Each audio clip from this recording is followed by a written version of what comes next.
I remember growing up and just always being different from everybody else. I was always bullied by my peers. I was always put down by a lot of the teachers who would ask me, like, what do I want to do in the future? And if it was something that was out of the norm, it would get either laughed at or just shot down. From second grade all the way up to junior year of high school, I was always picked on for being the kid who didn't really do sports aside from 5th and 6th grade when I played basketball, or always that kid who was just barely good at running at track from 8th through 11th grade. It just didn't stop. I was always that kid who was seen as the kid who loves watching anime cartoons and the kid who played Yu-Gi-Oh, Pokemon, and eventually Card Fight Vanguard during breakfast and lunch with his best friends.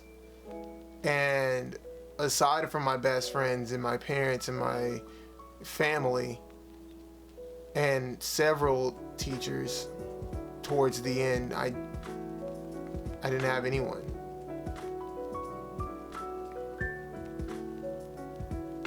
One day in particular that destroyed my confidence was when in high school, when I first started my first ever channel on YouTube with my little brother, and literally the next day we had this group session with a lot of my classmates or group mates, in a sense. We had this program where once every month, me and a group of students, at random of course, would meet with a teacher, and we would sit down and we would plan out our career paths and our college paths and everything like that. And every student did this.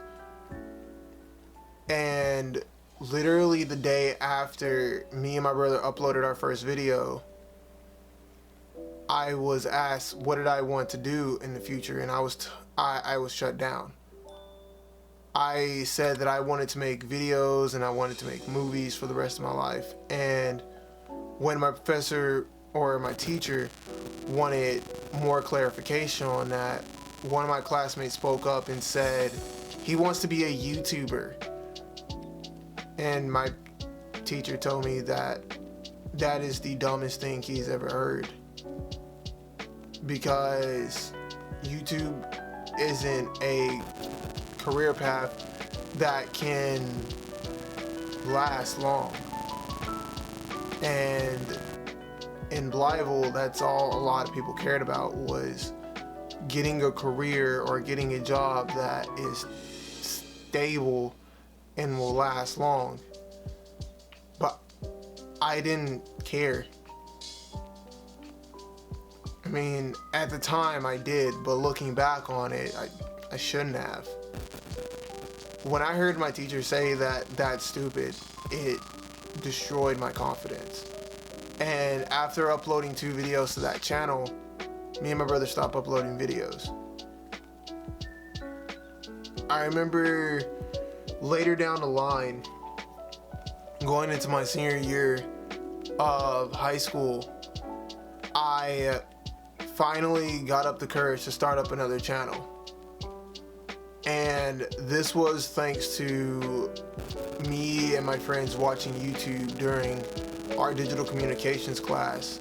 It was literally our 8th period class, and we would sit there and watch Dashy Games. We would watch Markiplier and PewDiePie play all of these games, and it took me out of the dark place, the dark void of depression that I was in.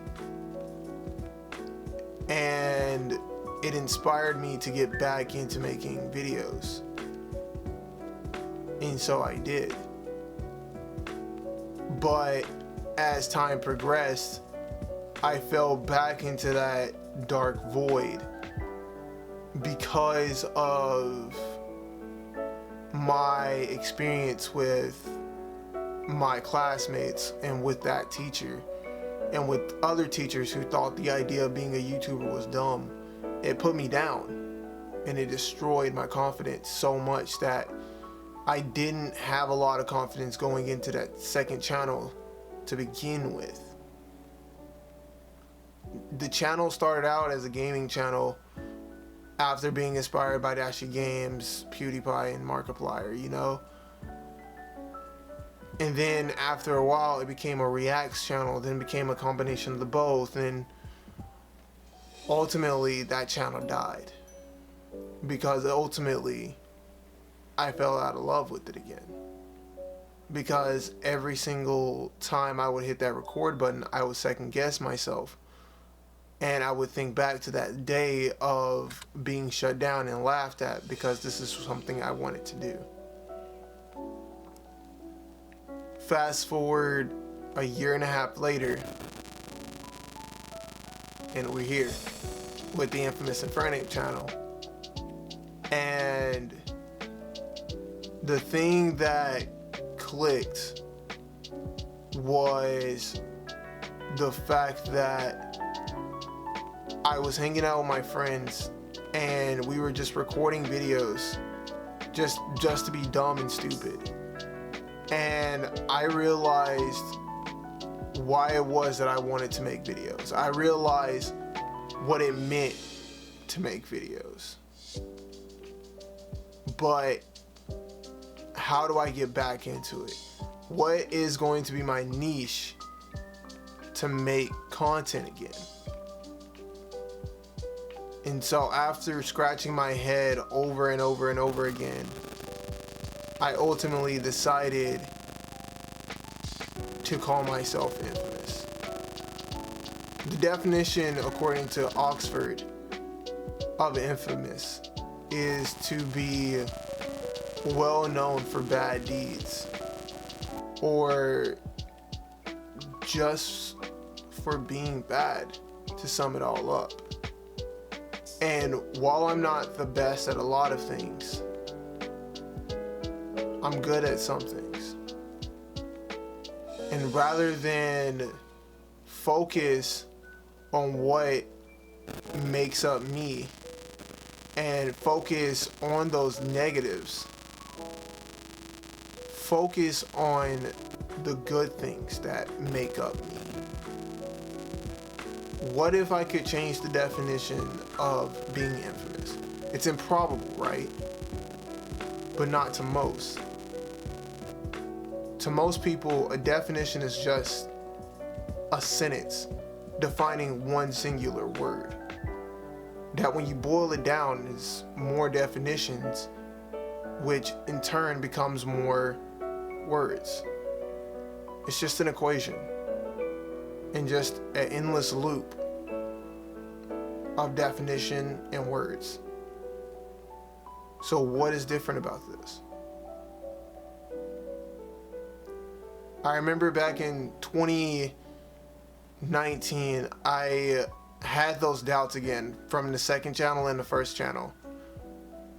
But several of my friends brought me out of it, and other content creators as well. Because of my friends Krim, Nas, Jacob, aka EQ, and Shiny, and then content creators such as Original 151, King Corefish, Asteroid Mania Videos, and United Gamer. All of that changed. Me and EQ did a 24 plus hour stream of just playing Pokemon, and him and King Corefish planned a big raid from United Gamer, and I will never forget that day. because that was the day I got the opportunity to meet so many new people all at once.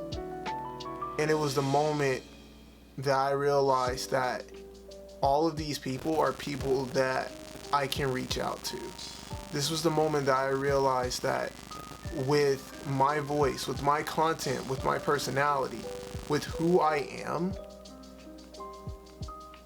I can reach out to. I can inspire. I can help grow. And in turn, they can help me grow. But once again, that experience with my teacher and my classmates, it still haunts me.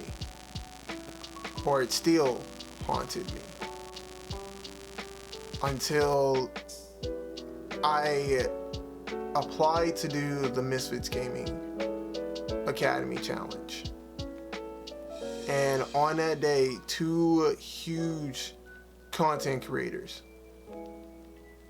watched one video of mine, watched one submission video, and gave me the props that a lot of people in my life haven't given me. Aside from the content creators that I mentioned earlier, aside from the viewers that watch my content, these were 2 people who have never seen my content before, who didn't even know I existed. And they were calling me humble, saying that I have what it takes to be an amazing content creator. And all the while, during that stream, everybody in the chat were like, sign him, sign him, sign him, sign 3, because there was a competition of the top 2. These 2 content creators had to pick between a top 3. And out of 5,000 submissions, I made it to the top 3. Just by being me. And after that day, my confidence level has never been higher than it's ever been. It's been higher than it's ever been. And it's all thanks to the friends that I've made in this community. It's all thanks to the content creators that I've made friends with. It's thanks to all of the fans that have watched my videos. And ultimately, it's thanks to this. Ever since I came to college, I've grown little by little. And from that kid who was quiet, shy, and had no confidence in 2nd grade through 11th grade, to the confident future UALR graduate that I am today. Future YouTube star that I am today. None of it could have happened without them. And so, while I might have a lot to learn, this is what it truly means to be infamous. To keep growing, to keep being myself, and to never give up. And that is the new definition of infamous. Be yourself, never give up, and keep on trying. So how do I end this, you ask? The same way I end every video I've ever done. I am the infamous Fred Aben. We're gonna be infamous in everything you do. I love you 3000. And I'll see you guys next time. Peace.